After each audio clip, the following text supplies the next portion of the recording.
Welcome in, everyone, to another episode of the Mark Lesko podcast. I'm your host, Mark Lesko. Just have a update here on Calum Von Moger. He apparently was charged today. I believe it was today. And he will be entering rehab. So I'm just going to go through this article from the Daily Mail on him. It's pretty detailed. Just going over everything that has transpired with him recently. So, Australia's Mr. Universe reveals a shocking downward spiral from years of steroid abuse that ruined his body and forced him to take sex drugs to compete after he plunged from a second-story window. So, I'm going to kind of break all this down. Kenny KO did a story on this. Nick Trigilli from Bodybuilding and BS did a story on this. Greg Doucette also did. But first things first, Calum Von Moger reportedly fell through a second-story window. He didn't. He jumped. From everything that I've seen, it was a suicide attempt. Like I've discussed before, the bodybuilder spent 11 days in the hospital. He was sharing a video of himself vaping in his car with a pet parrot before he did this. He was in a movie starring as Arnold Schwarzenegger. He was trying to become a better person. In a post he wrote last week, he pleaded guilty to Thursday. A series of drug charges, like the drug charges we spoke about before, and then the machete incident. I'm actually gonna look at his page right now because I did not see his story. I don't follow him on Instagram. He was public, now he's private. But yeah, so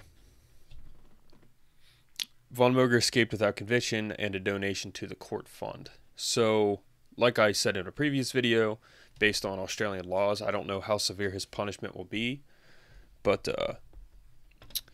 I guess this is coming from him. An Australian bodybuilder and former Miss Universe has revealed the demons that led to him falling from a two-story building, as he admits to taking so many steroids he can no longer produce testosterone naturally. So that's no surprise. He's probably been taking tests. I heard it was like 10 years. Probably didn't cycle off of it. I mean, he's a huge guy, so I don't know, maybe he didn't cycle it properly, but apparently he has no natural test anymore, which is pretty common amongst bodybuilders that don't cycle testosterone properly. He pleaded guilty in Melbourne Magistrates Court on Thursday, processing a variety of drugs, including testosterone, possessing cannabis, and 2 grams of methamphetamine. That's when he was pulled over by the cops. I guess he was in an unregistered truck. That's why he was pulled over. And then, yeah, obviously fans were shocked when they heard about this happening. They feared that he may never walk again. I don't know. I think he's walking again. I don't think he's like having an issue like walking. I haven't heard anything about that. So this is the one from court apparently. This is obviously a sketch. I guess he was pretty banged up. His arm was in a sling. This is the video before he took the jump, if it loads. Sorry, my internet's probably a little slow right now. But yeah, this is a picture of him and Arnold in Gold's Gym. That's the window he jumped out of. Yeah. It's a pink Power Ranger. I remember that. But anyway. Yeah, he was in court. He appeared on a Skype call, apparently. His arm was in a sling. That's where he spoke about his life, I guess. He spoke about he had had severe depression since his father's injury, which left him paralyzed. His father is paralyzed. That was quite a long time ago. But Callum had obviously injuries to his spine, face, and neck. The court heard so basically he was pulled over by cops, and he was acting very erratically, so they called for backup. He jumped out of his car. He was behaving badly. A search was conducted, which officers finding a shoulder bag containing a small bag of meth testosterone needles, 3 containers of cannabis oil, another bag of white crystal powder, and an assortment of prescription drugs, including Viagra. So apparently he has to take Viagra too, and that's pretty common amongst bodybuilders too, for blood flow. So, that's not very uncommon. He's placed under arrest after he's pulled over. He said one of his friends owned the meth. I found a deal bag in the back and freaked out because I don't use it. I knew it belonged to someone, so I put it in my wallet to either give it back or throw it away, he said.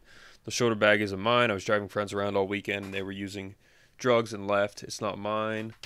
I know it's in possession of it.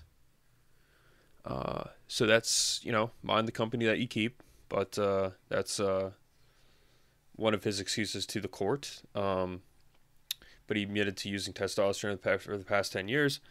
I no longer produce it naturally. I need to have it to be normal. Von Moger told cops about his testosterone. I use the testosterone weekly to keep my level stable. I use the cannabis oil to help me settle and sleep. Von Moger claimed he also used Viagra, a prescription drug predominantly used to improve erectile dysfunction while he was competing, like I said before.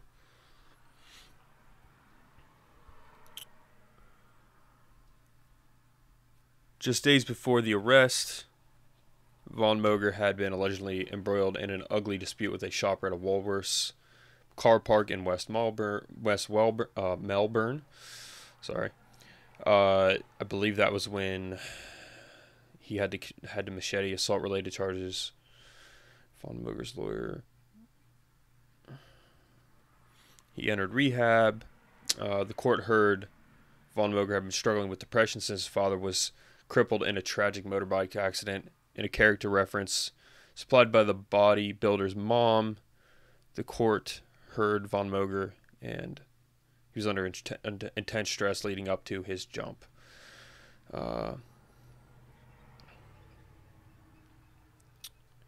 So most of the stuff that he had in his car could have been obtained legitimately. He acknowledged he should have had them prescribed, he said, because I guess they weren't.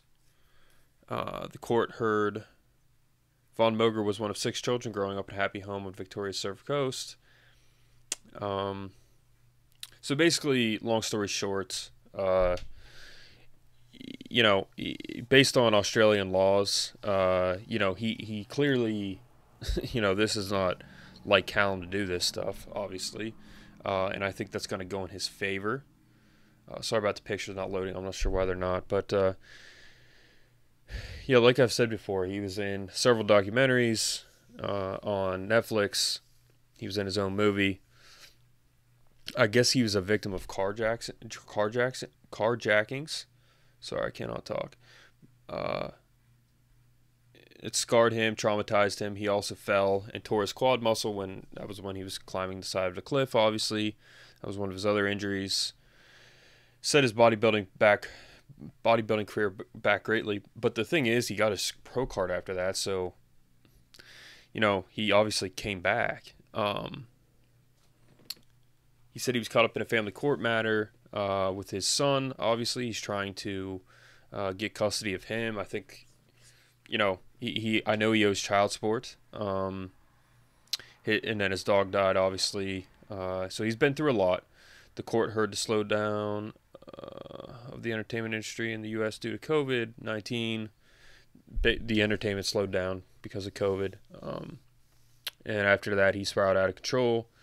He had taken testosterone for a number of years, and unfortunately, the other substances came into the picture, and he struggled in the last few months to find balance. I believe that's his lawyer. And then the court heard Von Moger spent a night behind bars following his arrest, which acted as a sobering experience. But when news of his troubles became known within the bodybuilding community, Von Moger's mental health took another plunge. There was a lot of online hate. If you Google Mr. Von Moger's name, it comes up with a number of YouTube videos of commentary on his supposed decline, which is very stressful for him, and that didn't help his substance abuse.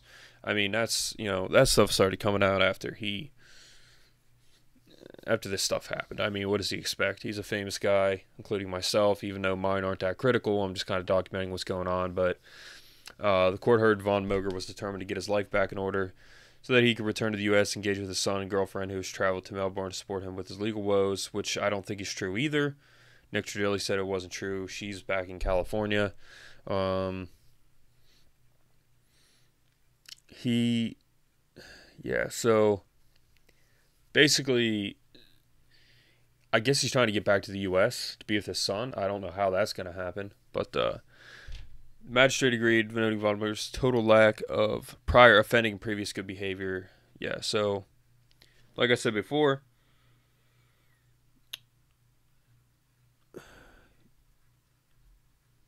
instead Von Moger was simply ordered to pay $500 to a court fund.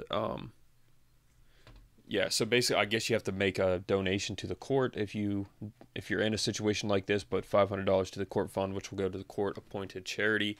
So he's not a previous offender. This is not like him. So like I've said before, I think this is going to help him overall.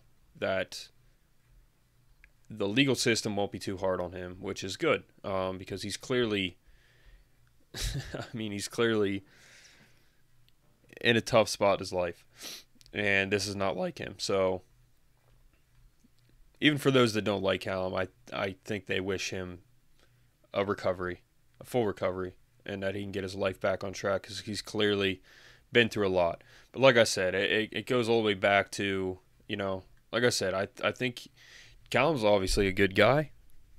This stuff doesn't make him a bad guy. He did bad things, but that doesn't mean he's a bad guy, in my opinion. And on top of that, he doesn't have a history of this, and it's I think he will make a full recovery, and he needs to.